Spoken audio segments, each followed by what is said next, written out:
সবাই বলে না যে ছোটবেলার বন্ধুই হচ্ছে আসল বন্ধু, কিন্তু এখানে অনেক বিতর্ক আছে।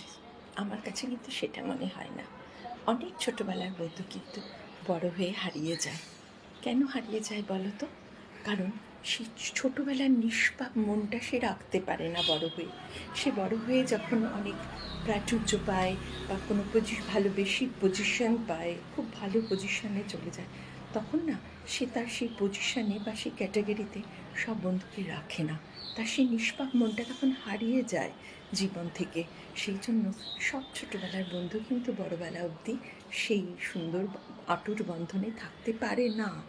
কিন্তু বড়বেলারও কিন্তু অনেক বন্ধু হয় আমাদের। বন্ধু কথাটার সংজ্ঞা না ওভাবে বিশ্লেষণ করা খুব কঠিন, কিন্তু বড় বয়সেও এমন অনেক বন্ধু হয় যারা আজীবন তোমার সাথে থেকে যায়। তোমার ক্যাটাগরি বিচার করে না, তোমার কি আছে না আছে বিচার করে না, তোমার ইকোনমিক পজিশন কি সেটা বিচার করে না। সব কিছুর ঊর্ধ্বে উঠে তোমাকে ভালোবাসে, তোমার গুণকে ভালোবাসে, তোমার যোগ্যতাকে ভালোবাসে। এমন বন্ধুও কিন্তু প্রচুর আছে, হয়তো তারা ছোটবেলার বন্ধু না। সুতরাং বন্ধুত্ব একদম প্রপার মানে ডেফিনেশনটা না একটু মনে হয় ডিফিকাল্ট আমার কাছে।